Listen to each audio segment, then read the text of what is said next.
Энэ 7 хоногийн мэнд хүргэе Game Point podcast эхлэхэд бэлэн болсон байна. Манай подкастыг та бүхэн Premier Sports-ыг сугаар 5 гарагийн орой. За тэгээд YouTube channel-аар мөн 5 гарагт Америкийн нэгдсэн улсад бол мягмар гарагийн орой хүлээн авч үзэх юм боломжтой байгаа шүү.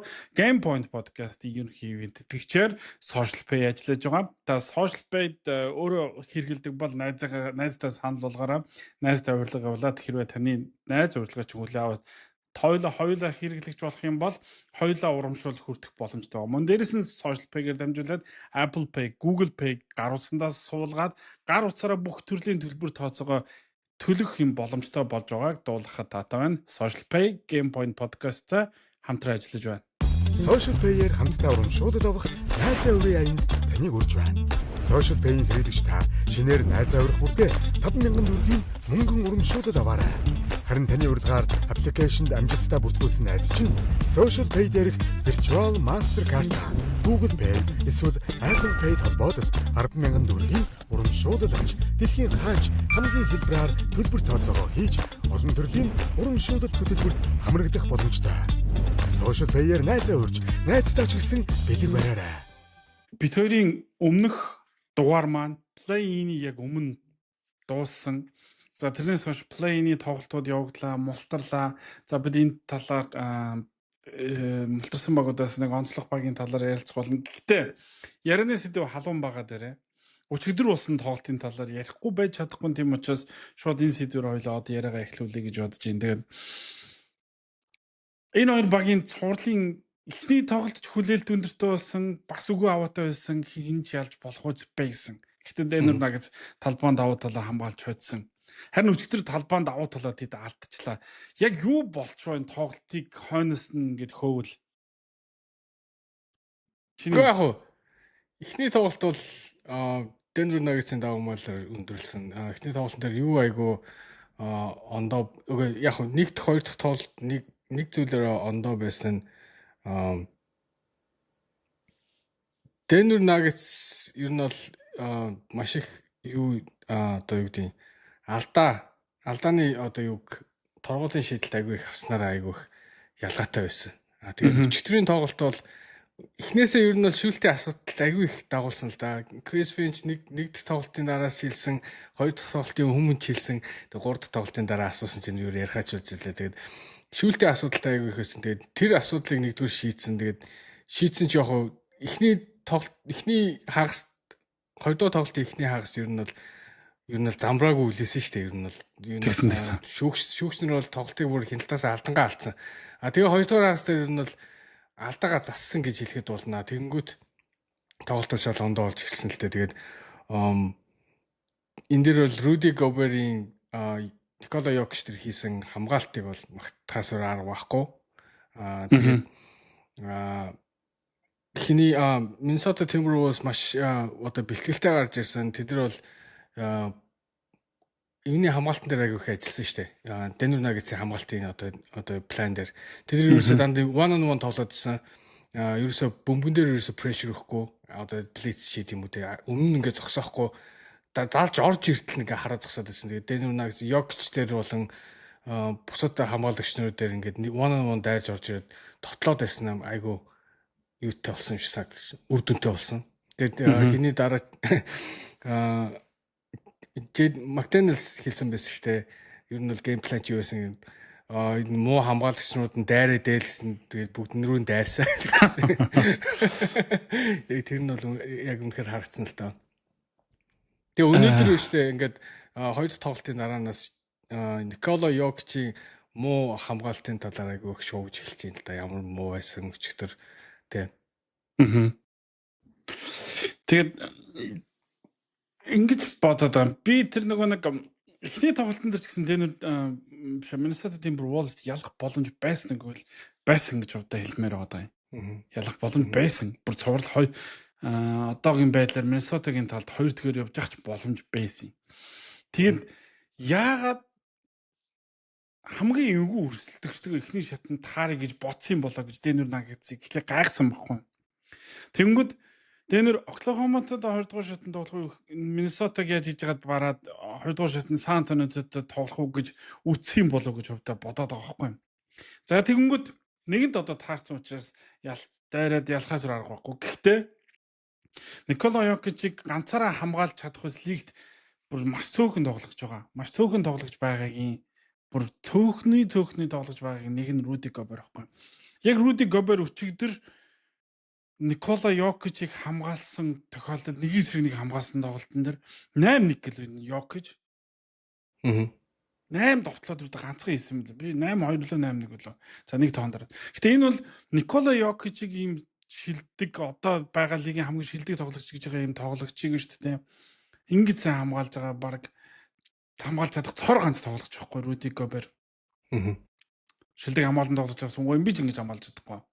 Вемби дээр бол өстой Йокич өстой үнэхээр бие ашиглаад тоглождаг шүү дээ. Тэгэхээр Гобер тэгж чадахгүй байхгүй. Тэнгүүд угаасаа ийм зүйл болно гэдгийг мэдчихсэн юм шиг байна. Тэгээд Эдвардс тоглолтын үеэр хэлсэн байгаа байхгүй. Битгий гарлуу нь яваад алдаа гэдэг. Наач угаасаа ингээд гарлуу нь явах юм наач ингээд флоптн тэгээд тэрийг шүүгчнэр үлээн. Никола Йокич дээр өчтөр бол ер нь бол маш их одоо юу гэдэг нь шүүлтийн давуу байдал ихний хаст гарч ирсэн. Тэгээ хоёрдугаар хаст шүүгчнэр ингэж юм байл шүү дээ. Ихний хасын бичлэгээ үзээд юун дээр алдсан байна тэрэн дээр дүгнэлт хийгээд гарч ирд юм байл шүү дээ. Тэгээд ихний хасын тэр дүгнэлтүүд нь хоёрдугаар хасыг за бид нар хитрхи ингээд софт үлээгээд байгаа маань тийм учраас жоохон тоглоулыг гэж хийцэн болоо гэж би өөдөө бодоод байгаа. Тэр нь бол яг бидний үзэгч бидний хүсээд байдаг нөгөө нэг юм алуунтай сакс шүү дээ. Юм контакттай. Яг тэр саксыг авчирч чадсан болоо гэж өөдөө бодоод байгаа. Тэгээд яг юм тэнцүү контакттай энэ жилхэн үлээлт болоод эхлэнгүүд би тэрэн дээрээс Minnesota Timberwolves баг тэрэн дээрээс давуу байдлыг авч эхэлсэн болоо гэж харсан.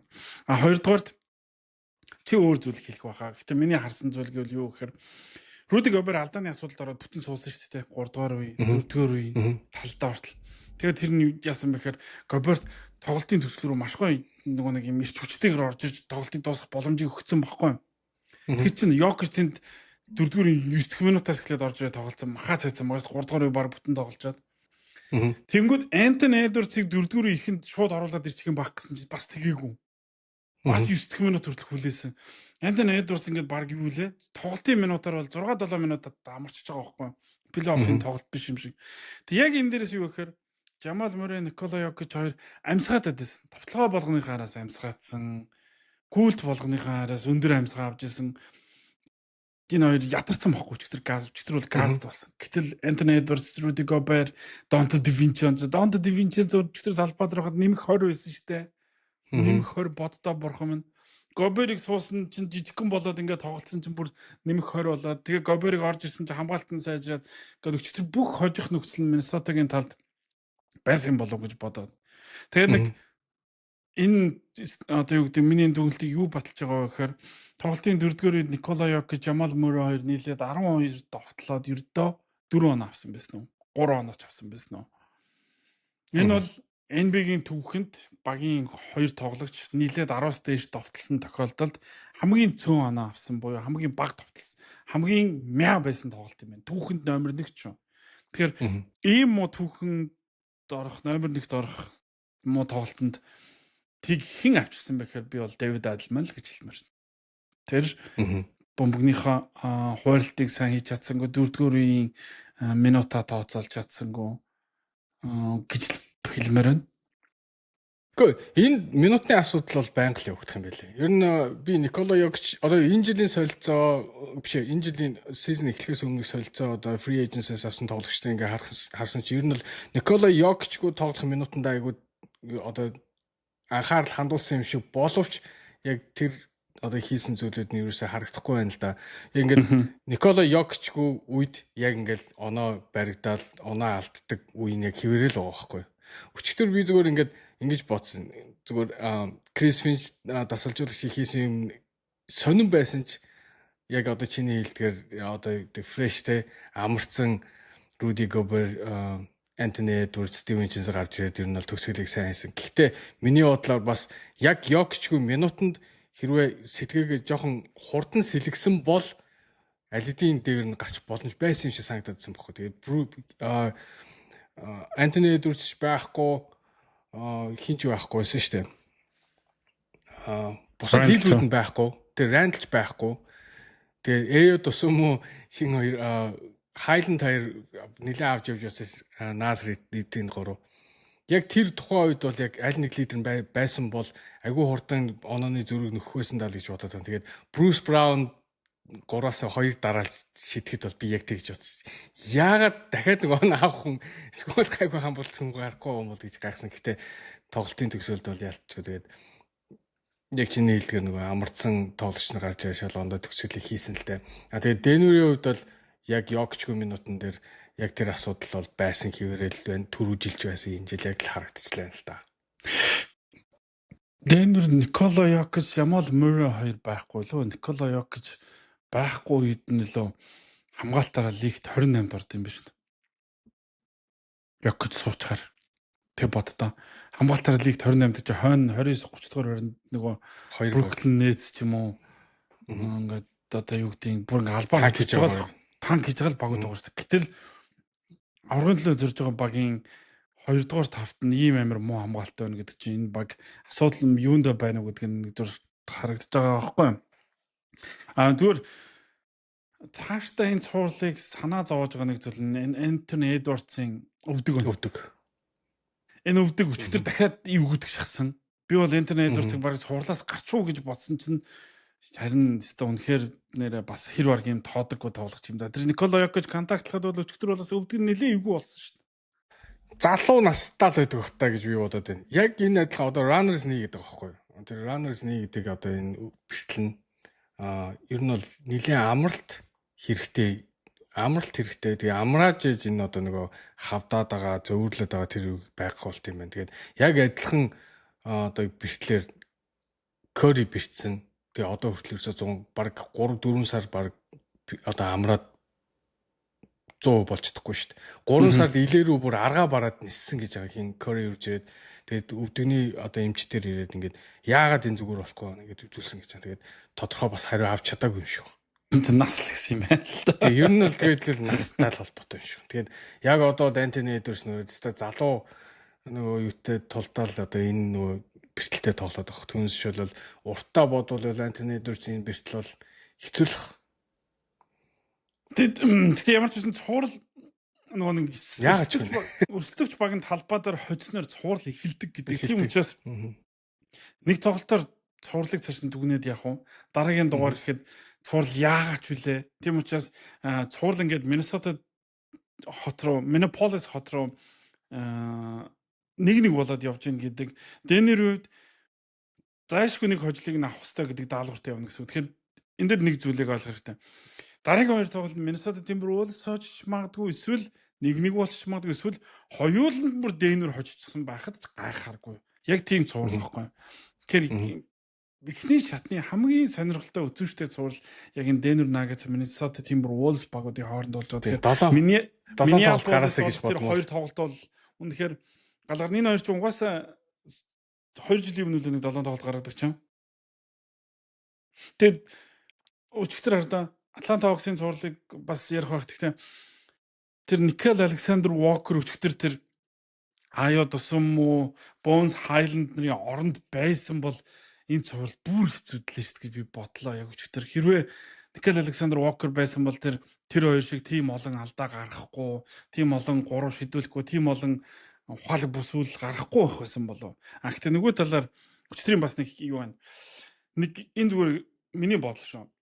Тоглолт эхний үе дээр баг 4 удаа 4 онооны тоглолт гарсан шүү дээ. Эхний үе дээр. Тэгээд 2 дугаар үе дээр ран хийлгэсэн шүү дээ. Нэг юм юу байдаг. Хитрхээ олон 3 шидэд, хитрхээ олон нөгөө нэг тэр нэг амжилттай болоод их гэхээр юу гэхээр энэ аливаа юм чинь балансаа байхгүй болохоор нэгдүгээр үе дээр тийм олон давуу байдал үүсээд нэгдүгээр үе дээр тийм олон 3 онооны шидлүүд ингээд араас амжилттай болжингууд нөгөө Denver Nuggets яг сагсан бөмбөг өчтөр ингээд эвдэгдсэн гэж би хувьдаа бодоод байгаа юм. Хитрхээ олон тийм 4 онооны тоглолт араасаа гарна гэдэг ер нь би сайн ёр биштэй гэж бодсон. Гэтэл тэрнээс хойш Никола Йокичийн тоглолт болж тэр юусаа гарсангүй шүү дээ баг тий. 4-р үеэр л нэг дайчилж эхэлснээс хойш ер нь бол баг 10 оноонд хизээ үрлэг гарахгүй яваадсан. Тэгэхээр энэ бол сайнны дохой биш. Никола Йокичороо л тоглолт нь явах хэрэгтэй юм болов уу гэж би хувьдаа хараад байна да. Юу болох нь тэгээд энэ тоглолтын бас нэг гол шүүмжил яаж байгаа нь мэдээж шүүлтийн асуудал. Тэгээд NBA энэ дээр бол одоо юу яах вэ? Ер нь анхаарал тавих бах. Яг алдаад дуудаж байгаа. Гэхдээ тэр консистент байх хэрэгтэй байхгүй. Энд дуудсан бол нөгөө талд ч дуудах хэрэгтэй байхгүй. Тэгэнгүүт ингээд хитрхийн нэг тал руу хийгээд байгаа юм шиг харагдаад байгаа байхгүй. Тэгээд хитрхий зөөлхөн контактууд дээр одоо тэр 3-аас шидэж яхад 4 удаа алдаад дууддаг бол баг нөгөө хоёрын ч баг ер нь асуудалтай юм шиг харагдчихлаа. Тэгээд тайлбарлажсэн сэтгүүлчнэр хүртэл тэгжлээ л дээ. Тэгээд хэрвээ дуудаж байгаа бол адилхан дуудахыг хэрэг дуудахгүй бол адилхан дуудахгүй байх хэрэгтэй байхгүй. Тийм консистент. Тэгээд ер нь бол плей-оффын сагсан бөмбөг аль болох контакттай байх тусмаа ер нь бол бид нар бол үзэгчтэй шүү дээ. Тэгээд өчигдрийн тэр Йокичийн тэр флоп хийж байгаа энэ төр бол ер нь бол жоохон шүмжлэлд агуулгаас өөр аргагүй л байсан. Яа, өчигдрийн сэтгэлчтэй тэр нөгөө шүмжлээд байгаа хоёр чинь Brian Scalabrine хин хоёр байсан шүү дээ. Austin Rivers байсан тийм. Тий. Тэгээ тэр хоёр болохоор энэ бол алдаа биш ээ гэдэг нэг тиймэрхүү юмд гарч. Тэгээд яалтчгүй тэг хэмжээнд ийм дэнсэлсэн ийм тоглолтууд л болцсон л доо. Тэгээд хоёрдугаар хагаст аль талдаа тэгээд тэгвэл ингээд үлээхгүй сайхан контакт гэсэн чинь аль алинд нь үлээхгүй. Яг тэндээс гоё үзэгчтэй сагс явуулсан л гэж би удаа бодоод байна. Тэгээд OKC дээр тэгэхээр иймэрхүү энэ маргаанууд маш их гардаг шүү дээ. OKC-д болохоор хурж болдоггүй. OKC-хэн болохоор бусдад хүрээд мөргөлдөөд тоглолтууд зодоод байдаг. Тэгээд юу гэж болдог. Энэ дэр хүн л болсон юм байна нөгөө хэдхэн хүлэн зөвшөөрчгөр бас шүүгч нарыг би алдаа гаргад юм болов уу гэж боддог. Гэтэ хүн шүүж байгаа спортод үргэлж алдаа гардаг байхгүй. Робот шүүгэл бол робот чинийг шүүж чадахгүй. Тийм учраас энэ бол спортын нэг хэсэг. Тэгээ энтэйгээ хамт урагшлан да. Тэгэд нэгэнт энэ плей-оффын цуврал ярьж байгаа юм чинь өчтөр бас өчтөрийн хоёр тоглолтын дээр хоёулаа ойлцсон юм байна шүү.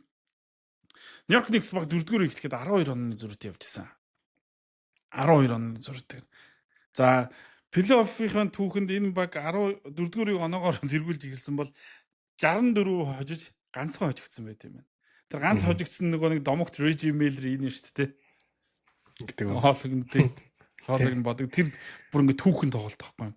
Тэгэхээр энэ баг түүхэндээ ингэж явж байгаа. Дээрэс нь Нью-Йорк Никс багийн түүх хамаагүй зүгээр одоо байгаа багтаа хамааруулахад ер нь бол ингэж хожигддггүй баг штэ. Гэтэ өчтөр яг 4-р бас юу болчихв? Яагаад тэнд цувралыг нэг болгоод Атланта руу явахаар болчихв? Нэгдүгээртэй штэ те CJ McCollum зүгээр нэг хэдэн жилийн өмнө CJ McCollum одоо Portland-д байсан CJ McCollum шиг гарч ирсэн. Хоёрдугаарт яг ингээд сүүлийн одоо хоёрдугаар хагас ялангуяа дөрөвдүгээр үеийн ер нь төгсгөлөөр ерөөсөө бүгд хинээр дэрс Брансон руу товтлогон дээр ерөөсөө Брансон гараад ирэх юм бол шууд өдөрсөн дээр л оноо авдсан. Ер нь бол Брансны хамгаалтын асуудал энэ дээр бол маш том харагдсан.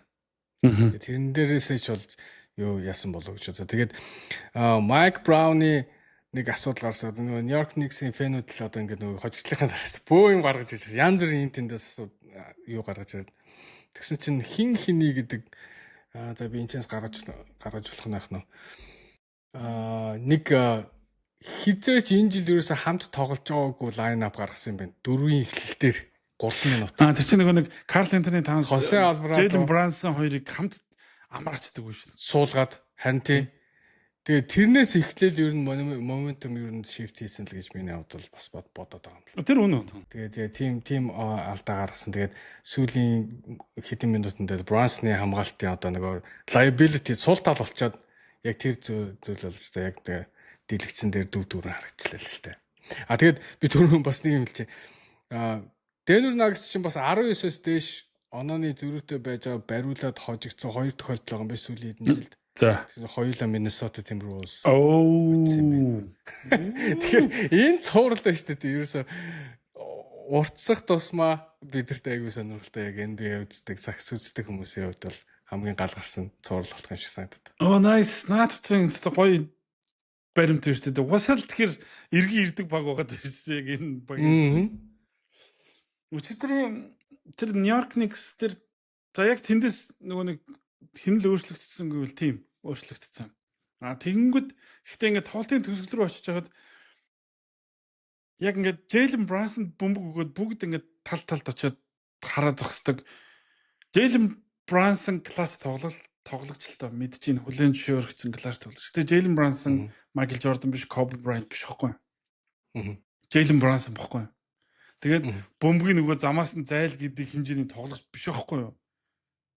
Бүх тоглолтод ч юм уу 4-р сүүлийн хэдэн минут бүх товтлогоо Jalen Brunson-аар явж байгаад төгсгөлд нь Michael Bridges авч хийсэн бэ. Бөөмд. Тэгээд Karl Anthony Towns 4-р үедэр хайцсан байсан бэ. Karl Anthony Towns. Jalen Brunson ганцаараа сайн тоглоод New York Knicks баг очихгүй байхгүй. Тэгээд Shaquille O'Neal хэлжсэн ч гэдэг Karl Anthony Towns гээ алга болцдог. Өчигдөр алга болц 4-р үедэр. Талбай дээр байсан л да. Тэгтээ алга болцсон.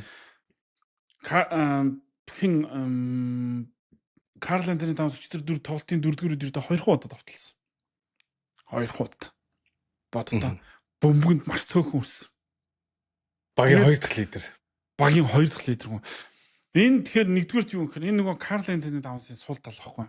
Алга болцдог гэдэг. Энэ дээр шүүмжлэлийг өчтөр Mike Brown биш, Jalen Brunson биш, Michael Bridges биш өрхийн хүлээх хэрэгтэй гэхээр Karl Anthony Towns хүлээх хэрэгтэй байхгүй. Гэхдээ Karl Anthony Towns уу эсвэл заахад үү те. Kuminga хэр намхан юм блэ? Kuminga хамгаалж байхад Kuminga дээр идэж ууй хазаргалаа тоглолч наашаа өгчих гэж зогсож байгаа хүн чинь Kuminga-г аваад гурлуу гараа зогсож байгаа байхгүй юу? Үгүй шүү дээ. Үгүй байхгүй юу? Karl Anthony Towns-ыг довтлуулах хэрэгтэй. Гэхдээ үнэхээр нэг бөмбөг нь очихгүй бол өөрөө нэхэд авах хэрэгтэй тийм эренбтэй их мэдлэлтэй тоглогч шүү дээ. Тэнгүүд нэг Royal тоглогч шиг 3 дээр буланд гарч ичээ зогсоод тэгээд 4-р үед 2хан довтлонд чинь юу гэж юм бэ? Энэ бол би өчигдрийн тоглолтыг бол буруутна гэж хараа өчигдрийн тоглолтын дээр шүү дээ нийтдээ 12 удаа довтлсон байхгүй Karl Anthony Towns. Тэгээд тэрнээс 8-ыг хийсэн. 12 гэдэг чинь хангалтгүй. Ядаж 20 байхгүй юу? 20-ыг довтлох ёстой шүү одоо чинь юуны одоо багийн 2 дахь лидер байх ёстой. Үгүй байх ёстой ч гэж угаасаа 2 дахь лидер өстэй тий. Тэгээд тэрийг энийг мэдсээр үжиж Mike Brown ч гэсэн ер нь бол хиний манер довтлох боломжийг гаргаж ирсэн. Ер нь бол жилжингээ Karl Anthony Towns энэ дээр л өөрөө комплентсэн шүү дээ. Манай offense яаж үгүй манай довтлого яаж яваад байгааг би одоо хүртэл ойлгохгүй байна гэж хэлжсэн шүү дээ. Үлрэлийн дундуур. Яа тэгэхээр ерөөсөө миний энэ багийн систем одоо Mike Brown-ийн тоглуулж байгаас гэсэн бөмбөг ерөөсөө Karl Anthony Towns нэг тийм комплементary байж чадахгүй байхгүй. Яг одоо өөрийн довтлох одоо хангалттай одоо юу гэдэг довтлох болцоог нь олгож өгөхгүй байгаа юм болов уу гэж би миний хувьд бол бодоод байгаа шүү дээ. Тэгээ яг ингээд довтлохороо бол өнөхөр амжилттай 12-оос 8 гэдэг чинь яг хувлаад үзэх юм бол айгүй өндөр байгаа шүү дээ. 66%. Тийм. Тэгтээ довтлохооны хувь нь баг үгүй довтлохооны тоон баг болохоор чинь тэгээд өндөр байгаа. Ямарч. Тийм. 4-р үедэр юу яах тэр сайн нөгөө нэг Lakers Dr. Jerry West-ийн киног үзэж Dr. Jerry West биш уучлаарай юм байна. Jerry West NBA лого тэр нэг киног үзчихсэн чинь Shaq Kobe хоёр ингэж хэлсэн гинэ. Хоорондоо бөмбөг булаасалтаад ингээд би гарна чи гарна гэдэг. Тэгээд Shaq хэлчихсэн гинэ. Окей. Эхний 3 би доминант бай. 4-р үе чинь их. Ингэж хэлээ тоглож байгаа бол одоо юу гэдэг юм болж байна тий. Эхний 3 би бодоолгоо тэгээд 4-р үе чи Brunson тоглолт юм. Гэхдээ Brunson-аар ганцаараа яваад би бол Atlanta Hawks байтугай багийг ялахгүй байх гэж бодож байна. Тэгээд тийм учраас New York Knicks баг давталхоонд арай илүү 4-р үеийн клач мөчөд олон сонголттой баймаар байна. Karl Anthony Towns, Jalen Brunson хоёрын pick and roll, pick and pop-ыг илүү олон хармаар байна. Тэгжээж New York Knicks багийн шатнаас уг нь гармаар байгаа. Тэгэхдээ дахиад хэлээ. Энэ өмнөх дугааруудыг чихэж үзэх юм бол New York Knicks багт итгэл төрөхгүй байна гэж бид зөндөө хэлчихсэн. Яг энэ асуудал ингээл дахиад гарч ирээд байгаа байхгүй. New York Knicks багт итгэл төрөхгүй байна гэдгийг NBA-ийн экспертүүд ч зөндөө хэлсэн. Яг энэ асуудлыг, яг энэ Karl Anthony Towns-ийн доктортой биш байдлыг гарч ирээд байна. Тэрнээс тэр нэг Bridges шидэд алдах бол яах вэ? Тэгэл угаасаа завсарлага авах юм чинь гэл шидэд завсарлага авсан бол дахиад Brunson-аар довтлох байсан байхгүй юу? Бараг завсарлага аваагүй тэгээ азаа үзсэн хамаагүй дээр байсан юм шиг. Тэгэхээр энэ бол тийм нэг юуны алдаа биш л гэж би бодож байна. Тийм сүүлийн юутай удаа биш. 12 минут илүү байх хэрэгтэй. 12 оноог бариулаад хожигдно гэдэг чинь айгүй олон юмны алдаа байхгүй тэр чинь. Тийм. Зөвхөн ганц сүлийн шийдэлт биш. Тэгээд дараагийн тоглолтын дээр нэгдүгээр хамгаалтан дээр айгүй ажиллах хэрэгтэй. Jalen Brunson-ийн хамгаалтан дээр нуух хэрэгтэй.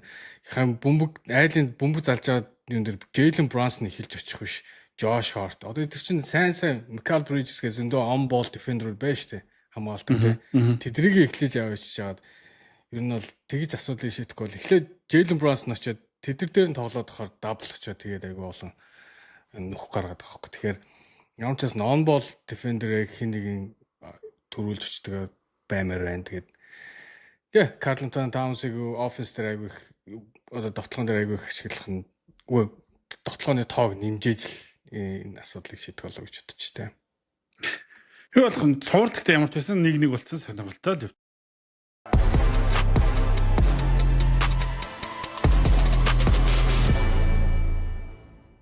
За бид хоёрыг подкаста бичиж яг одоо бичиж байгаас хэдэн цагийн дараа Los Angeles Lakers, Houston Rockets гээд өрнөд бүсийн бас хамгийн их одоо хүлээлттэй байгаа цувралын 2 дахь тоглолт явагдах болно.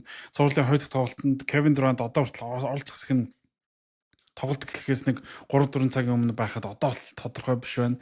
Ер нь бол гарч байгаа мэдээлэлээр бол Kevin Durant тоглолтын өмнө халаалт хийж үзээ тоглох хэсгийг шийднэ гэсэн юм мэдээтэй байгаад байна. За Durant тоглох хэсгээс маш их зүйл шалтгааллах уу эсвэл шалтгааллахгүйгээр Houston Rockets ихний тоглолт нь муу байв уу? Ер нь энэ цувралын талаар цувралын эргэн тойронд маш их үйл явдлууд байгаа юм л даа. Хэнтэй KD-гийн бэртлийн асуудал бол маш том surprises. Тэгээд өнгөрсөн 3 дахь бэлтгэл дээрээ мөргөлдөөд бөмбөрөө унж ягаад мөргөлдөө. Тэгээд гол нь зүгээр ингээд нөгөө ясны одоо нөгөө хөхрөл төш юм шиг үлээ. Зүгээр бидний одоо condition биш. Зөөлөн ид нь хөхөрсөн гэж байгаа байхгүй. Тэгээ зөөлөн ид нь хөхөрөхөр яах вэ гэхээр айгүй одоо хавддаг, зөөвөрлөдөг, хөдөлгөөн хоригддаг те одоо зөөврнөөсөө болоод тэгдэг гэдэг. Тэг яг хуу тоглож бол болно. Ер нь бол баг тоглох магадлал айгүй өндөр байна өнөөдөр. Хэрвээ тоглолцоод тэгээд тэр өвчин бүр одоо бид ачаал төхөр чинь хавдсан ч юм уу одоо зөөвөртэй байгаас ч улам сэдрүүл 3 дахь тоглолтын дээр яах вэ гэдэг асуудал яригдчих байна л тэ. Тэгэхээр өнөөдөр 1-р 100% тоглохгүй одоо юу гэдэг нь лайрал одоо нөгөө ингэж хөдөлгөөнүүд нь хязгаарлалтай байна. Тэгээд дээрэс нь улам зөөвөр нэмэгдэн тэнгуү цаашаа цуурлыг улам уртсгуул яах вэ? Ер нь бол Lex нэг хожил авлаа гэдэг чинь ер нь бол цуврал 5 тоглолт гарах нь тодорхой болоод Luka Doncic юм Austin Reeves хоёрын аль нэг нь ирж магадгүй юм шиг юм яригдаад байгаа хөө. Гэхдээ өнөөдөр Shams дөнгөж саяхан хэдэн цагийн өмнө нэг мэдээ гаргасан нь Luka Doncic ер нь бол баг ихний юун дээр ирэхгүй гэсэн мэдээ гарсан. Ихний одоо шатнд. Тийм, ихний шатнд. Харин тэрнээс өмнө Austin Reeves ирж магадгүй. Тэгэхээр 5 дахь тоглолтын дээр Austin Reeves юм 4 дахь юм уу 5 дахь тоглолтын дээр Austin Reeves ирвэл Lex арай олон одоо юу гэдэг арай хөлбөр одоо илүүтэй болох юм болов шанс нарай өндөр болох юм болов гэж харж байгаа. Түүншэл өмнөх тоглолтыг ингээ харах юм бол шүү дээ. Яг баг улирал байгаагүйгээр сайн шийдсэн. Тэр бол гайхалтай Lex-ийн хувьд. Гэхдээ тоглолт эхлэх өмнө шүү дээ. 2-3 өдрийн өмнөөс series одоо тодорхойлцсон шүү дээ. Rockstar тоглох нь. Тэрнээс өмнө JJ-д юу ярьжсэн бэ гэхээр за бидний одоо тоглолтын одоо энэ series дах план бол ерөөсө сайн rebound авах тэгээд turnover-оо багасгах гэсэн баггүй. Тэр алийг ч өөрчилж чадаагүй. Тэгээд possession barrel гэдэг одоо хамгийн их possession авсан юун дээр болохоор хараа 23 possession-оор илүү байгаа байхгүй. Houston. Тэгэхээр Lex-с 23 удаа илүү довтлсон. 22 ч лөө.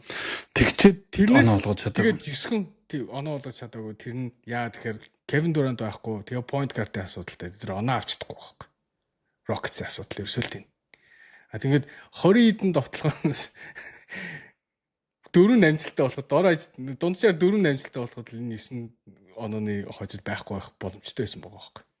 Тэгэхээр хитрхи ойрхон цуврал яг энэ дээр нь Lex үедээ за боломжтой байна гэж нэг баярлахад бол тэнд эрт юм шиг санагдаад байгаа. Тэгээд нөгөө тал дээр Rockets Kevin Durant ягчгүй байхгүй бол энэ багийн offense нь одоо үнэхээр проблем байгааг харуулж байгаа хгүй. Ийм одооко ямар одоо план шинээр гарах юм бид нар мэдэхгүй. Гэхдээ Кевин Дурант байхгүй бол 22 илүү довтлоод 9 оноос дээш хожиж чадахгүй нэгдэг чинь асуудал. Амар асуудалтай. Кевин Durant-ийн гэмтэл хэрвээ энэ улирлын тоглолт байсан бол дээрэс нь Кевин Durant биш өөр тоглогч байсан бол 2-3 7 хоног өнжих тухайн асуудал яригдахаар хэмжээний гэмтэл гэж байгаа байхгүй. Яагаад өнөөдөр тоглож байна гэхээр Кевин Durant учраас гэж байгаа. Юу гэхээр эн чинь бүх цаг үеийн шилдэг 10 оноо авцсан ийм ирээдүйн алтрын техникийн гишүүн ийм статус нь том учраас би өнөөдөр тоглоно гэж ингэж зөрүүдлэх тийм юутай байгаа гэж нэр хүндтэй эрэхтэй байгаа даа байхгүй. Тэгжиж өнөөдөр талбай дээр харах гэж байгаа юм шиг байна. Тэрнээс ер нь бол хавдцсан тэгээд хөдөлгөөнд нь нөлөөлөд байгаа гэсэн юм мэдээллүүдийг их сурвалжууд бас өгч байна. Тэгээд Кевин Durant өнөөдөр тоглоод хэрвээ замуугаар утгаад хожигдлоо гэж бодъё. Өвдгөн дахиад бүр модчвол Хьюстонд очиод яах вэ гэдэг чинь асуудал болно. За сайнар удаад хожлоо гэж бодъё. Гэхдээ өвдгөн модчвол дараагийн Хьюстон дахиад нэг хол. Юу байхгүй.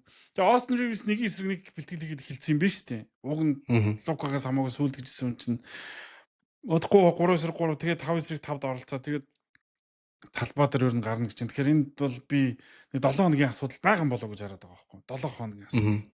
Тэгэхээр цуурлын дундор бол Austin Reeves эргээд ирчих юм шиг байгаад байна. Тэгэхээр нөхцөл байдал нэг иймэрхүү сонирхолтой байгаад байна.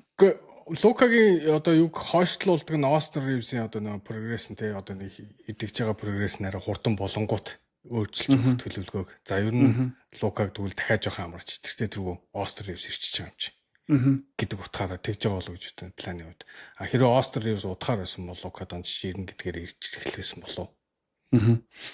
Тэгээ одоо яаж нэхэр Lakers-ийн багаараа нэг Лука Austin Reeves хоёр гимтсний дараа Сан Франциско дээр нэг тоглолт Сан Франциско дохоо нэг тоглолт Golden State Warriors дээр нэг тоглолт хождог штэ. Нэг юм бүр гачин замбараагүй тоглолт болоод тэгээ тэр тоглолтын өмнө LeBron James багаараа уулзалтаа LeBron James хэлсэн гэнэ.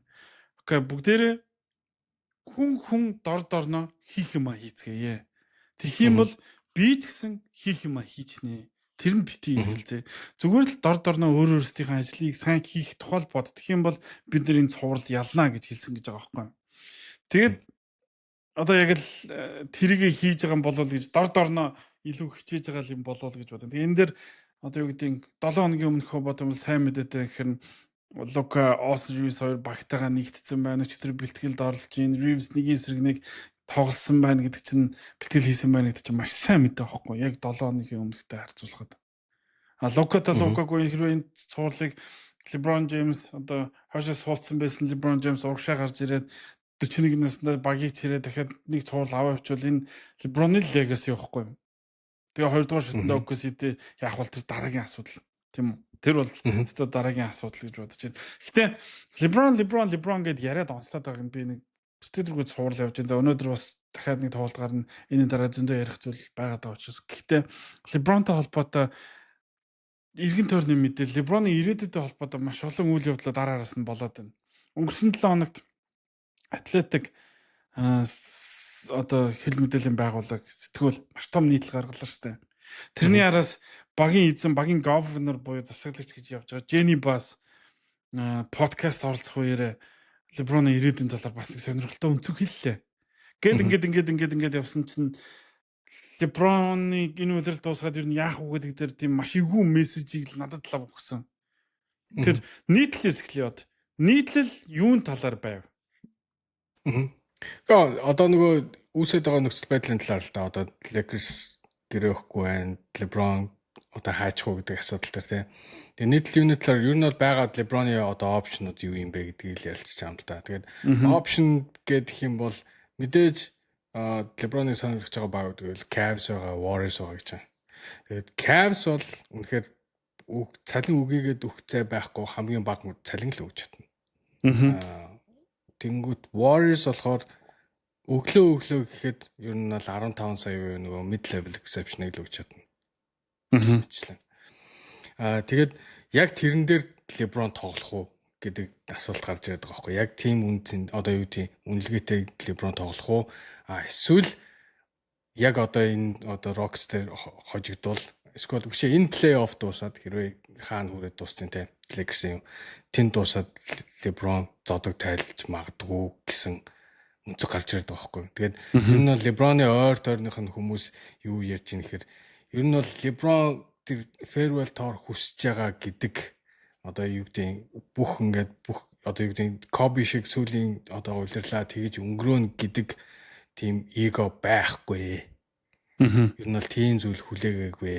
Тэгээд ер нь бол энэ зунч зодог тайлж магадгүй гэсэн үнцэг гарч. Тэгээд Jenny Boss гэсэн араас нь бас тийм ирцэмсэн. Энэ бол өөрийнх нь сонголт өөрөө бүх опшнараад өөртөө таалагдсанаа л магадгүй чимээгүүд зодог тайлхагч бид нар хэлж мэдэхгүй л гэсэн байл л дээ. Яг нэг тийм үнцэг гарч ирсэн. Энд над бол одоо нэг дахиад улирлын энэ талаар гэхдээ хоёулаа подкаст эхэлж байхдаа баг анхны сэдвчийн талаар ирсэн баг. LeBron James зодог тайлахад NBA биелнэ үү гэдэг. Тэгээд хэрвээ зүгээр төсөөлөе доо яг ингээд өнөөдөр Lakers-ийн удирдал дууслаа. Хэд нэгэн цагт дуусна л да. Хаана хүрээд ч дууссан.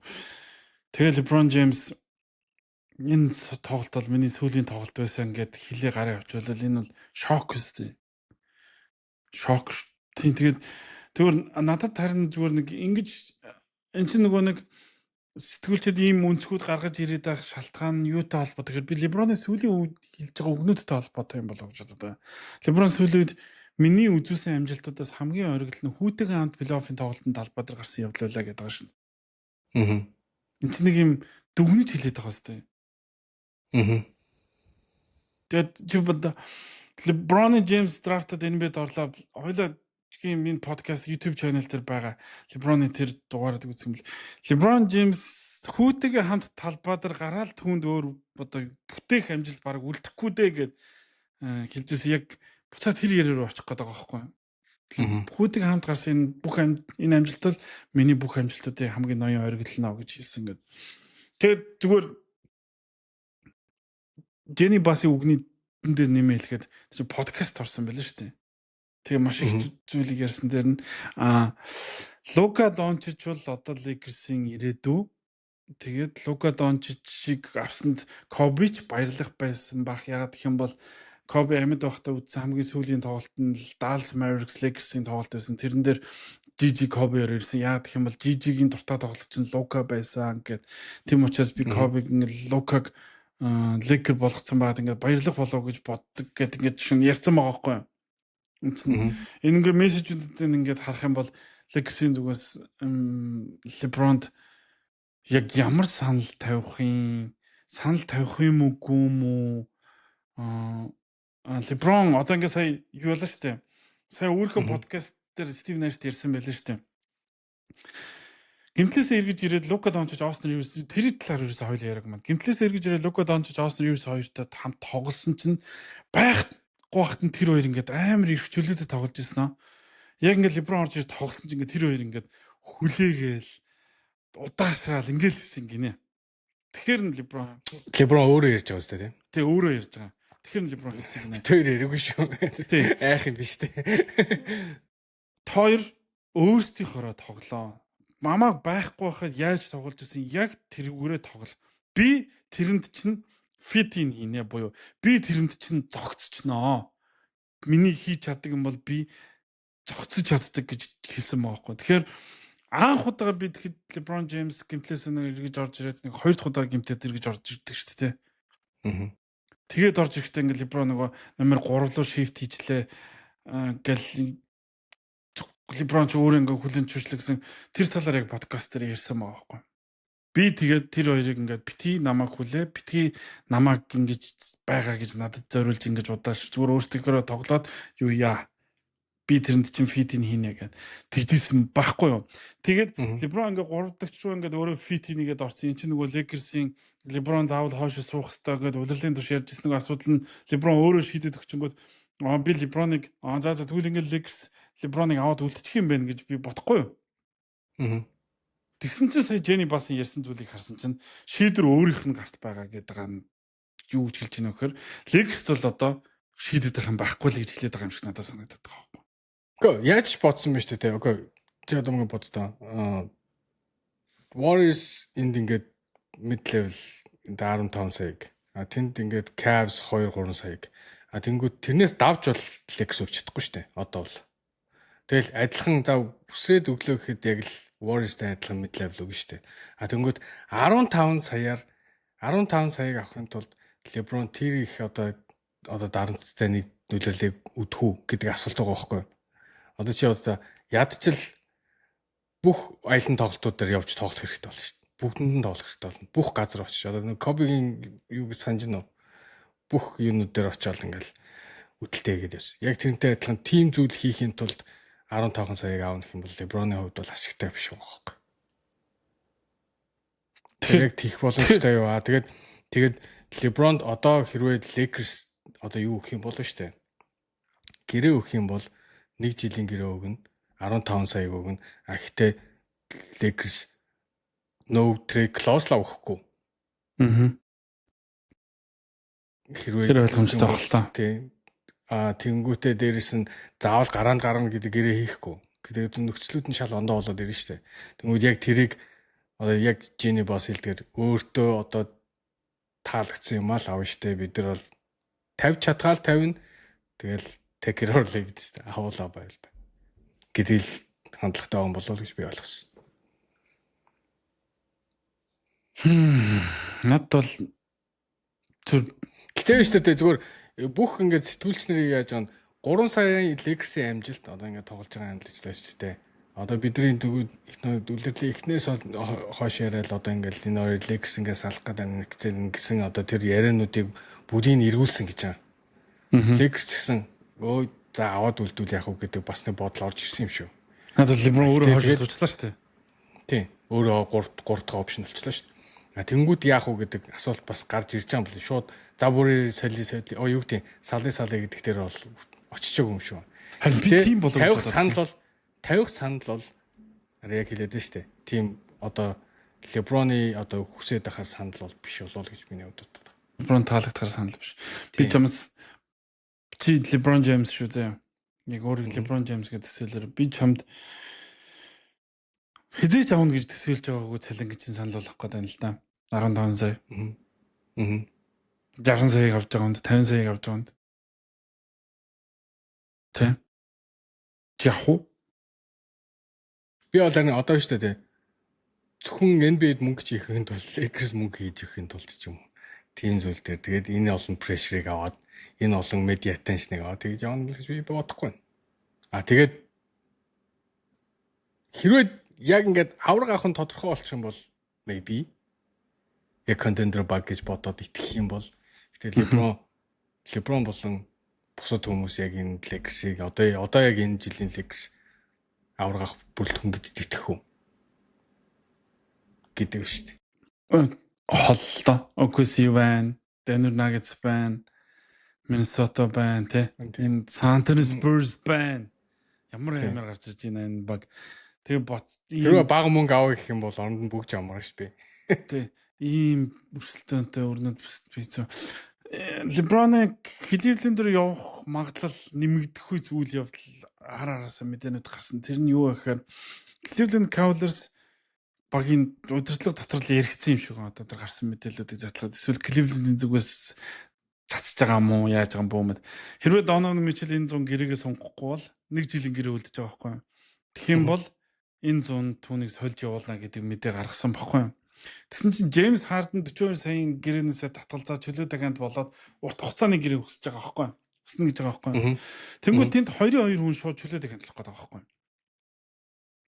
Тэгээд LeBron хэрвээ үнэхээр Cleveland Cavaliers үнэхээр нөгөө нэг Donovan Mitchell-ээ солиод ирээдүй болгоод те драфтын эрхүүдийг аваад James Harden-д өөр баг санал тавиад ингээд явахаар болчвол тэнд LeBron хүссэн мөнгө аваад зөвхөн нэг сүүлийнхэн жилиг жинхэнэ хөдөлтийн үйлрэл хийж болох үс нөхцөл байдал үүсэх юм уу да гэж би хувьдаа харсан юм.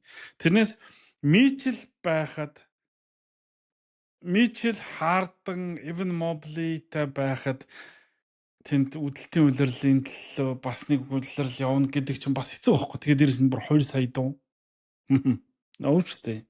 За бас яриач бид нар LeBron James-ийн талаар ярьж байгаа байхгүй юу? Яг хэрвээ үнэхээр ингээд James Harden өөрийнхөө опшныг авахгүй, яг юм бол яг LeBron төлөх мөнгө гарч ирэх байх л та. Гэтэ LeBron яг шууд тэр сул гарсан мөнгийг авах гэж явах уу? Яг Donovan Mitchell-ийг солигдох яриа гарна гэдэг чинь яг логикоор л авч үзэл бодсон л баг л та. Хэрвээ уусаа ганцхан жилийн гэрээ үлдсэн мэдээж Cavs extension хийх гэж офферга өгнө, санал өгнө. Тэгээд Donovan Mitchell авахгүй гэх юм бол тэр хүн үлдэхгүй л гэсэн үг шүү дээ. Тэр нь шахаж байгаа л баг л та. Тэнгүүл солихоос өөр аргагүй байдал л. Тэгэхээр би зүгээр энийг сонсоод нэг юм бодсон шүү дээ. Хэрвээ Donovan Mitchell ингээд солигдох юм бол LeBron-ыг зураад тэгээд Austin Reeves-тэй Donovan Mitchell сорил яах вэ?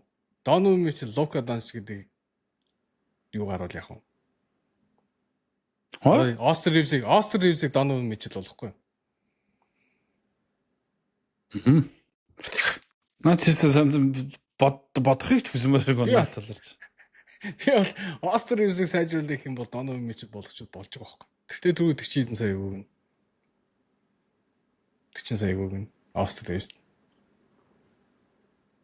Хамаагүй атлетик хүн тэнд илүү гарч байгаа байхгүй. Яахгүй байгаа л та мэн бол. Гүг Donovan Mitchell одоо number 1 болохгүй шүү дээ. Luka Doncic number 1 шүү дээ. Number 2 болоод үзүүл яа тийм Donovan Mitchell. Та зүгээр тэгжэл бодсон зүгээр миний толгоонд эргэлзэн л тийм бодолтой байсан тийм болохгүй. Гэтэ яг энэ 100 байлаа шүү дээ те. Маш олон одоо юу гэдэг сайн тоглогч нар маш олон том нэрнүүд одоо юун дээр гарч ирэх юм шиг байна. Одоо маркет дээр гарч ирэх юм. LeBron James, Giannis Antetokounmpo, Donovan Mitchell, Kawhi Leonard maybe гэх мэтчлэн. Одоо James Harden. Тэгээ энэ олон хөдөлгөөнүүд бол NBA-г бол тэр чигээр нөөцлөх болов гэж бодож байна. Яг одоо Thunder Spurs Center жилийнхээ өрсөлдөхгүй л ахaltaа. Гэхдээ бусад багууд бол нэлээд хөдөлгөөнтэй болох болов гэж бодож байна энэ 100. Яа, тэр өөрчлөлт хийх багийн талаар бид завсарлаад реклам үзчихэд юу гэдэг ивент хийх сурталчилгааг авчиад ярилцах болно.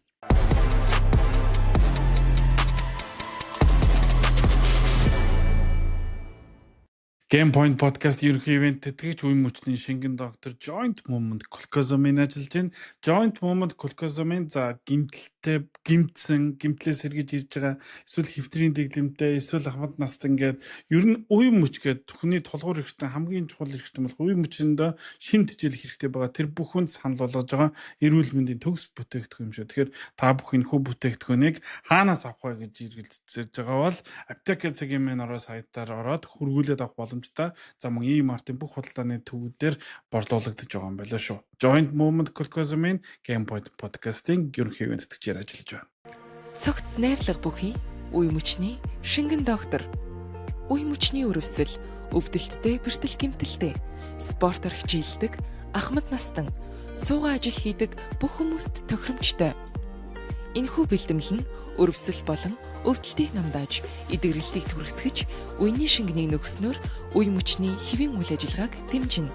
Үе мөчний шингэн доктор.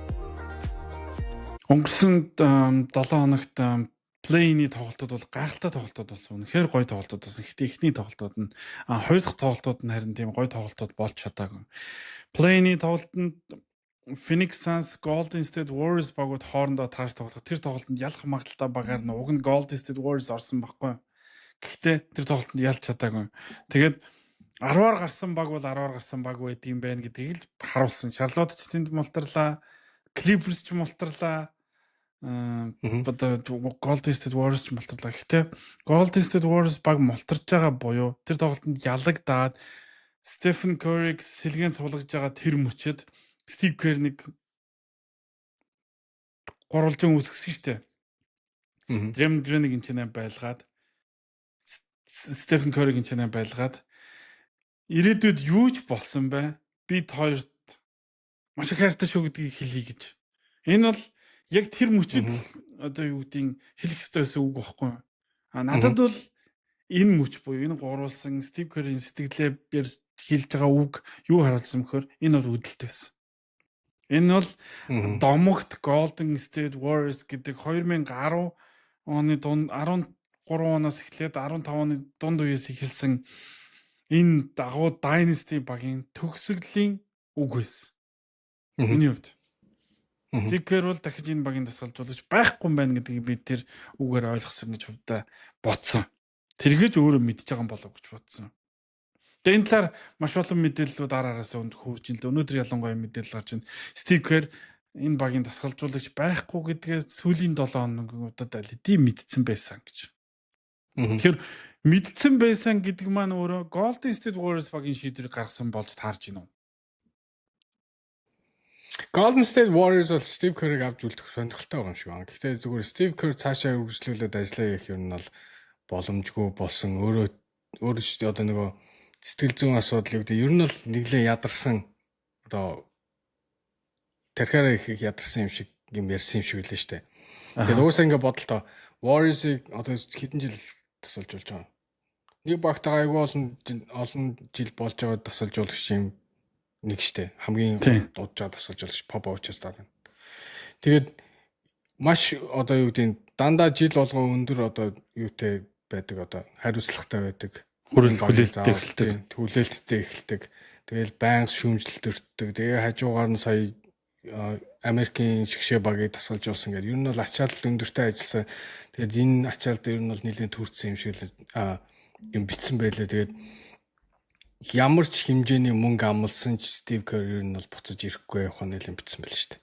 Тэгэхээр тэр хүн бол ер нь бол зодог тайляал гэж бодсон юм шүү. Тэгээ шийдсэн юм шүү. Гэхдээ яг энэ 7 хоногийн сүүлээр Warriors-ийн удирдлагуудтай уулзсан хэрвээ тэд нар ятгаад одоо юу гэдэг Стив Керрийг дахиад нэг 2 3 жил тасалжуулагч гэж гоох болов.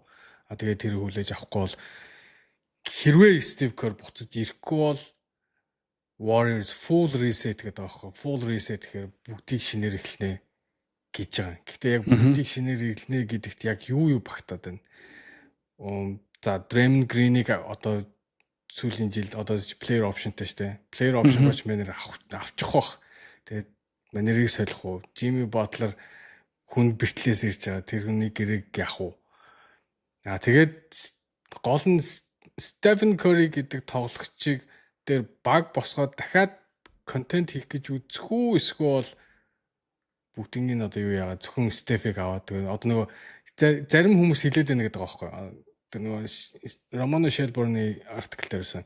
Ер нь лигт ингээд ярихаар Steph Curry-гийн сүүлийн жилүүд Kobe Bryant-ийн сүүлийн жилүүд шиг болох гээд байна гэдэг зүйл ярьсан гэж. Тэр нь юу вэ гэхээр баг нь нэг том одтой тэгээ бусд нь бол дандаа rebuild хийгээд дандаа залуу тоглогч хөгжүүлэл явах.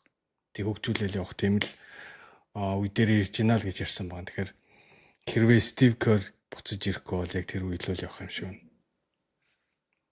Steve Kerr бол тэгвэл өөрөө шийдвэрээ бол гаргацсан учраас тэр үдэлтийн мөчийг үүсгэх юм болов уу гэж бодсон. Тэгээ нэг ч баг Draymond Green подкастаараа баталсан байлаа. Steve Kerr бол яг тийм моментиг мэдэрч те яг тэр моментод л ингээд тэр моментиг үүсгэж чадсан. Тэгээд тэрийг юу гэж басан гэхээр мэдээж би Steve Kerr-ийг дасгалжуулагч манай багийн дасгалжуулагч хоёроо үлдээсэй гэж хүсэж байгаа байна. Гэхдээ энэний дараа бол би тэр үлдэхгүй юм байна гэж надад санагдаж байна гэж хэлсэн байхгүй. Яг бол Steve Kerr үлдэхгүй тухай гэдэг ч үгээр Steve Kerr гэрээнд дуусаад чөлөөтэйгэд болж байгаа. Гэрээ сунгах уу, эсвэл өөр баг явах уу, эсвэл гэртээ суух уу, амарх уу гэдгийг өөрөө шийдэх хэрхэн дээр очиж байгаа учраас Steve Kerr-ээс өөр хинч мэдэхгүй байгаа. Гэтэл Steve Kerr өөрөө үлд хийгээд байна гэдэг чинь тэр шийдвэр алидийн гаргацсан байна л гэж хэлээд байгааг нь илэрлээ байхгүй. Тэгээ Draymond Green-ийн нэг үг бас надад сонирхолтой санагдсан. Steve Kerr энэ багийг дасгалжуулах эсхийг би мэдэхгүй байна. Би ч өөрөө энэ багт ирэх хүлээлт тоглох эсхийг яг үндэ мэдэхгүй байна гэж хэлж байгаа. Тэр чинь давхар нэг подтекст явж байгаа байхгүй.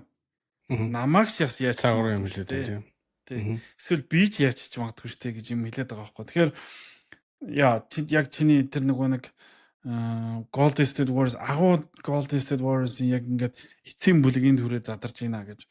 Гэхдээ Golden State Warriors багийн удирдлагууд эх 7 хоногт гэдэг нь энэ 7 хоногт баха. Steph-тэй уулзаад шинэ гэрээний талаар ярилцсан гэдэг байгаа шүү дээ. Яадаг юм Stephen Curry одоо 1 жилийн гэрээ үлдсэн байгаа. Тэр нь эх жил дуусна. Тэгээ дахиад гэрээний талаар ярилцах чинь гэдэг байгаа байхгүй. Тэгэхээр одоо Steph ч одоо 38-тай тоглогч шүү дээ. 38-тай тоглогч. Тэгээд дахиад 3 жил болов.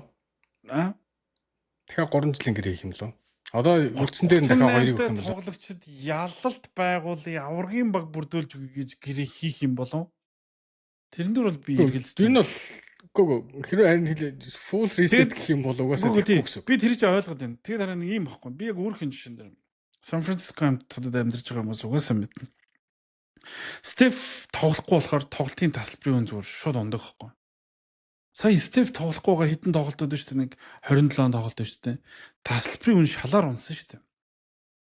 Lakers Golden State Warriors-ийн тоглолт хэн байхаас үл хамааран тэнд тасалбар нь бол хамгийн хямдхан $200 төрж байгаа. Гэтэл Cleveland Cavaliers юу том багууд ирж байна. Тэрний тоглолтын тасалбарын үн $40-30 л унлаа шүү.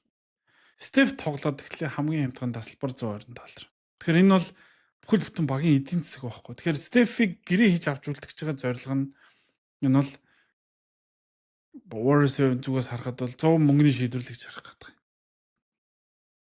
Яач ч үгүй ихний хэлжэнд. Тэгээд хоёр дахь хэлжинд сайн баг бүрдүүлэх гэсэн нь бол үнэхээр тэд чадах уугүй гэдэг л асуудал байхгүй.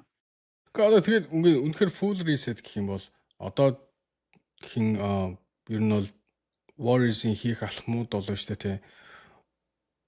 Өөрсдөө драфт ихийг цуглуулнуул гэхээс ер нь бол гадагшаа драфт их гарахгүй гэсэн үг шүү дээ. Драфт ирэх гарахгүй гэдэг чинь одоо тэр яриад байгаа Янас, одоо тэр яриад байгаа том нэрнүүд Kawhi Leonard гэдэг зүйлүүдийн солилцоо болохгүй л гэсэн үг. Тийм. Тэгэхээр ер нь бол Stephen Curry одоо өөрөө тэгсээ сүүлийн нөгөө ярилцлаган дээр нөгөө улирлын нөгөө төгсгөлийн ярилцлаган дээр тэгсэн шүү дээ. Дахиад ингээ хэдэн жил тоглох.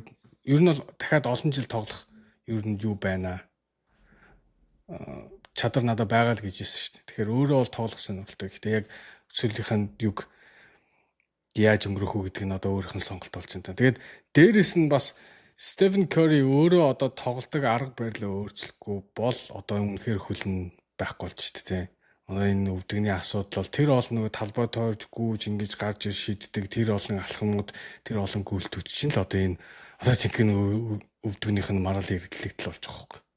Тэгэхээр би ингэж бодоод их юм хараа наадхан дээр чинь эсэргээр шүү дээ тий. Стив Кериг ингээд баг өөрөө болчихж байгаад нь Golden State баярлаад шинээр өөр тасгалжуулагч авч үзэх хэрэгтэй байхгүй. Стив Кер үргэлжлүүлэх юм бол яг одоогийн арга барил дахиад үргэлжилнэ шин. Яг энэ тактик дахиад үргэлжилнэ шин.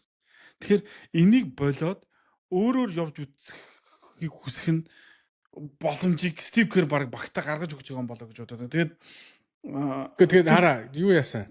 Тэгэхээр яг тэгж бодогдсон заа. Гэхдээ хамгийн сүүлд одоо Стив Кер ирэхгүй бол энэ тоглолт тасгалжуулагч шиг сонирхож ийн гэд сая Florida Gators-ийн тасгалжуулагчийг сонирхож ийн гэж штэ. Тэр чинь коллежийн тасгалжуулагч авчирч ийн гэдэг чинь цаашаа ингээд шинэ систем суулгаа хожиг гэхээсээ илүү залуу тоглогч нарыг develop хий гэсэн нүүдэлхгүй. Тэгэхээр коллежийн одоо тийм залуу юу орж ирэх шууд орж ирэл одоо юу тийм Стефик хондоо систем тоглуулаад байна гэж би бол бодохгүй. Тэр тасгалжуулагч чинь яг нөгөө нэг гэр бүлийн найзл юм байл л да баг эзэнтэй. Joel Jacob-тай. Тийм.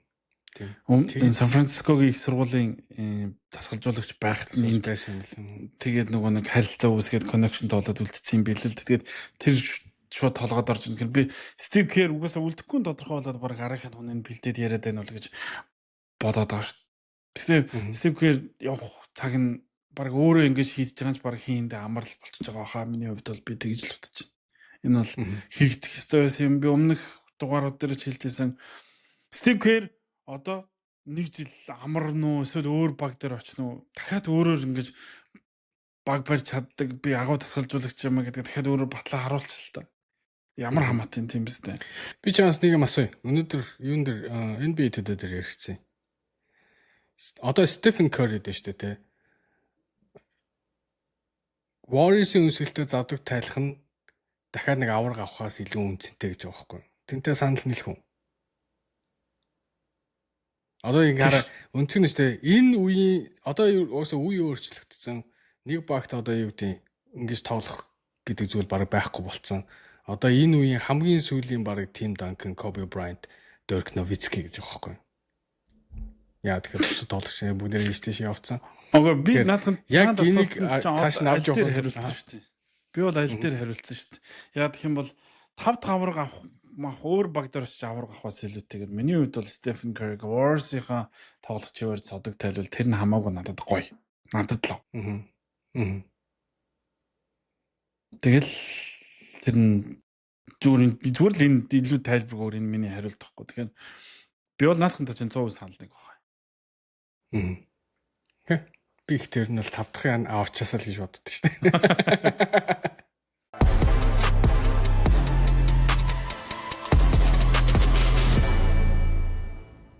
Геймпоинт подкаст өндөрлөх төхөж байна. Гэхдээ бид дахиад ярих хэдэн сэдвүүд байгаа учраас энийг нэг сунгахаар товчлаад ярих гэж байна. Хамгийн эхлээд Doc Rivers тасгалжуулагчийг улирлын төгслийн өдөр халагдсныхаа дараа Doc Rivers тасгалжуулагч нэгэн подкаст ороо зодог тайлах тухай ярьсан байна.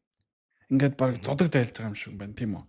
Тэгсэн чинь зодог тайлж байгаа бол чинь багасаа цалингаа авахгүй гэсэн үг болж таарна шүү дээ. Уг нь бол зодог тайлж байгаа юм чинь тэтгэвртэй сууж байгаа юм чинь цалингаа аваад. Гэтэл өнөөдөр гарсан мэдээлэлээр Milwaukee Bucks-ыг эх жилийнхэн бүтэн цалинг өгнө гэдэг юм мэдээ гарсан байх юм. Би энийг бол жоохон гойлохоо байсан. Энэ яг ямар учиртай үйл явдал болчихоо гэнэ. Тэр бол зөвхөн нөгөө одоо хувийн одоо хүндлэл одоо тиймэрхүү юм л хаа зөвхөн Doc Rivers-ыг одоо бид нар хичнээн одоо ийм одоо юу гэдэг энэ ажил хийсний чинь ингэж үнэлж байгаа шүү. Тэгээ хичнээн одоо бид нар төлөх асууж гэсэн төлөё л гэдэг. Тиймэрхүү л одоо хувийн л шийдвэр баг. Түүнээс бол заавал төлөх бол албагүй л хэл та. Харин тийм би тэгээд тэтгэврт гарч байгаа ер нь бол ингээд бүх цагийн түүхэнд одоо шилдэг 10-т багтдаг Doc Rivers-ийн зодог тайлах буюу тэтгэвртэй гарч байгаа гэдэг подкастаар чимээгүйхэн мэдгдсэн. Гэтэ тэрнийг албан ёсных юм шиг үгүй юм шиг юм яриа яг баталгаажихгүй явсаргаад өнөөдрийг хүрчлээ. Тэгээд нөгөө талаар бас Янс бас нэг сая нэг зүйл ярьсан байсан шүү дээ. 13 дахь улирлаа ингээд хамтаа өвдлээ ингээд дэмждэгт баярлаа ингээд цаашдаа ингээд дэмжээр хөвчлэг нэг бас нэг хоёр үзүүртэй зүг ярьсан байсан шүү дээ. Үнсэн дундаас босож дахиж яаж гарч ирдэг. Phoenix гэж ямар Phoenix-ийг одоо монголоор ямар шуу гэх нэг шууд өглөгийн шуу шүү дээ. Тэр нэг галчуун маа шиг юм байд тээ. Тэр үнсэн дундаас тэр галчуун шиг л гарч ирэх юм хаа тийм. Тэрхүү битсэн байлаа. Тэгээд Taylor Jenkins-ийг Milwaukee Bucks дараагийн дасгалжуулагчаар яаж байгаа гэсэн. Тэгээд мэдгүй одоо хүртэл сая тэгээд Янс яасан ч их одоо юуны дунд ярианы дунд орч дуртай тэгээд плей-офф яаж ураас тэр нөө хиний подкаст нь бас орсон бах юм ярьсан л лээ. Хин блэ? Dragch. Dragch хэлээ. Dragch энэ дээр орцсон. Тэгээд Miami Ile2-ийн алинд нь амрах дуртай гэсэн чинь Miami нь баг дээрээ мэрэ Ile нь бол тэр нь жоохон худлаа гэдэг юм байдаг гэдэг тиймэрхүү юм ярьсан л тэгээд тэрийг ингээд фэнүүд ингээд аваад ажиллах. Тэгээд мэдгүй яг Янс одоо яах гэж тэгж байн гэж гарч ирээд байгаа тэр нь бол учрыг нь ойлгохгүй л. Гэхдээ одоо энэ драфтаас өмнө ер нь бол цаашаа явах одоо юугаа тасалжуулагчаа одоо тэр юу гэдэг операшны хариуцах одоо хүнийг олохгүй бол Milwaukee Bucks-ын л оройтох гэдэг шүү дээ. Тэгээ Янасын солилцож хардаг. Янас одоо хүртэл Нью-Йорк Никс баг солигдож очихыг хүсэж байгаа номер 1 баг нь Хьюри гэсэн шүү нэрээ. Тэгэхээр ингээд сэн юм яриа цагур сэн юм хийгээд яадаг байдал нь үргэлжилж байна. За тэгвэл нөгөө алдарт Chicago Bulls багтай холбоотой мэдээлэл гарсан. Өнөөдөр дасгалжуулагч Billy Donovan ажлаа хүлээлгэж өгсөн. Халагдаагүй. Ажлаа хүлээлгэж өгсөн. 6 жил энэ багийг удирдсан Billy Donovan коллежийн шилдэг дасгалжуулагч, бүх цаг үеийн түүхэнд үлдэх шилдэг дасгалжуулагч, NBA-д орж Chicago Bulls багийн ерөнхий дасгалжуулагч болсноос хойш хэдийнэ 6 жилийн хугацаа өнгөрсөн юм байна. Түүний гэрээ уг нь дуусах болоогүй байсан ч гэсэн өөрийн өмсөлтөөр ажиллаа өгж байгаа гэдэг мэдээлэл өнөөдөр гарлаа. Яг юу болоод өгчв? Chicago Bulls баг уг нь Billy Donovan-ыг дасгалжуулагчаар авч үлдэн бүр багийн front office-д оруулж магадгүй гэж яригадаад исэн чинь яагаад ажиллаа өгөхөр болчихвоо? Нүн чинь 60 настай юм ба штэ. 60 настай хүнд айгүй их ажил өгөх гээд штэ одоо жишээ нэг тийм одоо бүх ингээ хүмүүсээ халаа хийцэн. Тэгээд операшнаа хариуцуулаа. Тэгээд дээрэс нь одоо залуу тоглогч одоо чинь ребилд хийж байгаа штэ. Залуу тоглогч авчиад энэ хүнээр чинь бас хөгжүүлүүлэх гээд штэ. Тэгээд чинь 60 настай хүнд арай л их ажил юм шиг санагдсан баха. Миний удаа гэж бодсон штэ. Тэгээд уусаа за боли ер нь бол тэтгэрт гарч байгаа болов уу гэж бодож чинь 60 настай хүн. Тэгээд хэрвээ дасгалжуулъя гэвэл ер нь NBA биш буцаад коллеж руу явах юм бол айгүй олон. Одоо хараа ингээд Америкт шүү дээ дасгалжуулагчны ажил бол үнэхээр их. Зөвхөн NBA-с гадна коллежийн хэдэн зуун юу одоо сургууль байгаа шүү дээ. NC-ийн 1-р дивизион гэхэд 400 сургууль байгаа шүү дээ, юу лээ. Тийм. Тэгээд тэдний олдог мөнгө ч бас одоо сүүлийн үед ихссэн, гэрээнүүд ч том болцсон. Тэгэхээр Билли Донован үнэхээр дасгалжуулах гэх юм бол коллеж руу ч явж магадгүй. Тийм. Тэгэхээр уусаа коллежны нэлийн том өндөр юутэй нэр хүндтэй болохоор л ажил бол Билли Донованд бол мундахгүй хаа зүгээр Чикагогийн ажил өөрт нь таалагдаагүй болов уу гэж би бодож байна. Тэгэхээр Chicago Bulls баг дахиад ингээд одоо драфтын өмнө дасгалжуулагчгүй болчлоо, багийн удирдлагчгүй юучгүй болчлоо ингээд дахиад бүгдийг бас тгээс эхлэхээр болчлоо да тий. Дахиад энэ баг буруу хөл дээр л дахиад босохгүй л болчлоо талагчаар харагдах ямар хэцүү нар үздэггүй баг юм дээ ч та. Тэгээд одоо тэгээд баг энэ Chicago Hot гэдэг чинь өөрөө Америкийн дээрээсээ 3 дахь том хот хамгийн том 3 хотын нэг баггүй. Тэгээд Chicago Bulls гэдэг баг чинь NBA-гийн нүүр царай явсан баг уг нь амжилттай байвал энэ NBA-д эргээ хэрэгтэй баггүй. Тэгээд бол том төлөв болсон. Гэтэл ингээд нэг баг ингээд бүтэн фейлдэд хахаар энэ бол NBA тим сайнаар нөлөөлөхгүй л байх гэж бодоод байгаа юм. Тэг одоо тэгээд ер нь бол багийн эзэд ер нь бол бага зарах юм уу эсвэл одоо нөгөө хин шиг нөгөө Марк Кьюбн ихэнх хуваа одоо ондоо хүн зарсан шүү дээ.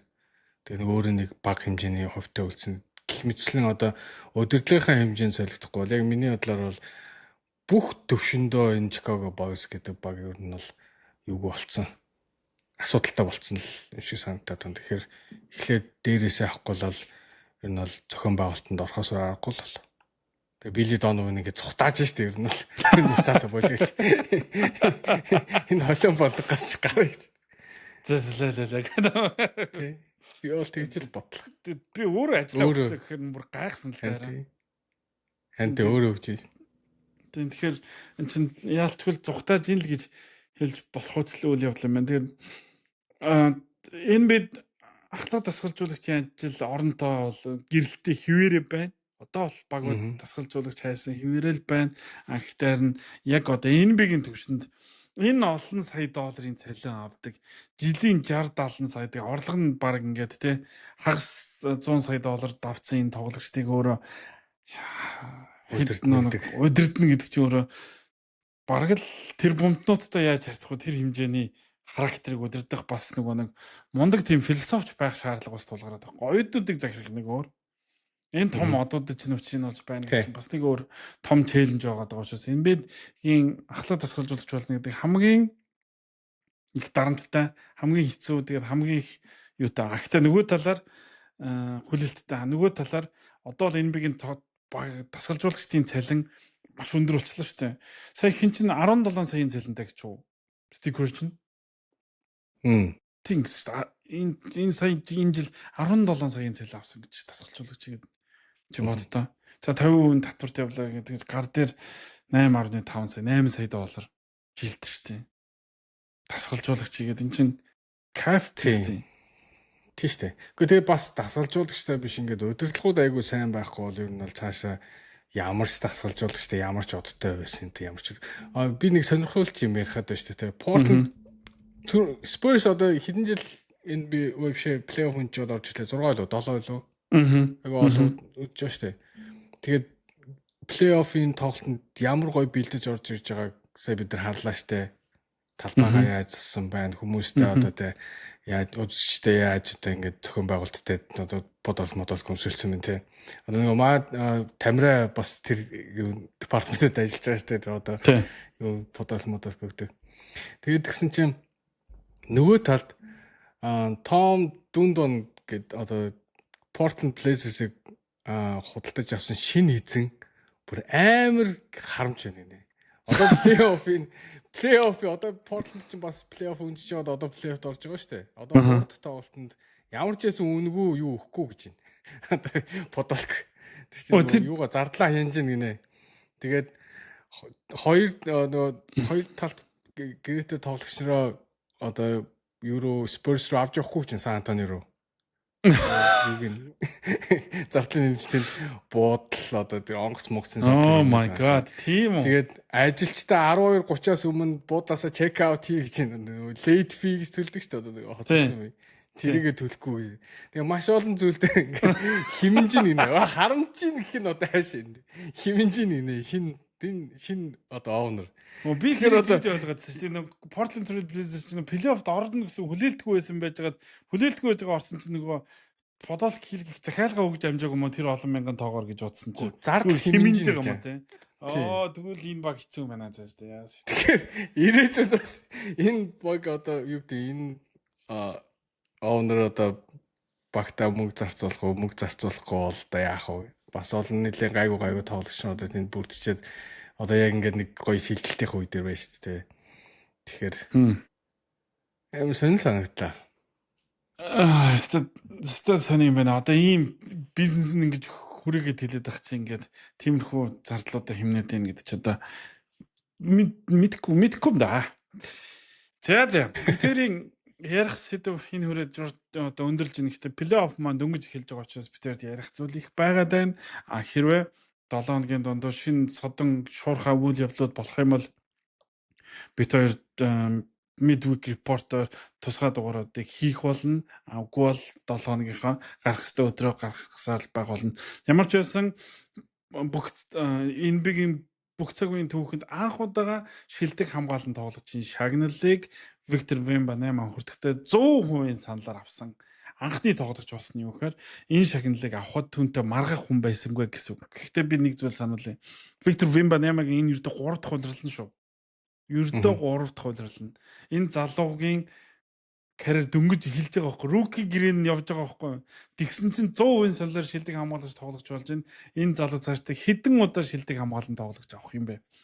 Ямар ч байсан түүний замнал San Antonio Spurs-ийн плей-оффын түүхэнд эхний тоглолтоо хийхдээ Тим Данкны гаргаж ирсэн амжилтыг гүйцэцэн аимшиг. Үнэхээр л нөгөө харгийн хүн ингээд ирээд дэлхийд дээр ирээд шал өөр зүйлийг хийгээ яваад байгаа юм шиг санаж байна. Тэгэхээр бид энэ талаар ярих дугааруудаа дараагийн дугаартаа үлдээе. Game Point podcast-а хамт байсан үзэгч сонсогчдод баярлалаа. LA Otosod Сан Францискогоос та бүхэнтэй хамт байлаа. Game Point podcast-ийн ерөнхий ивент тэтгэгчээр үе мөчний шингэн доктор Joint Movement Kulkazomын за мөн social page ажиллаа. Дараагийн дугаараар уулзлаа баяр та.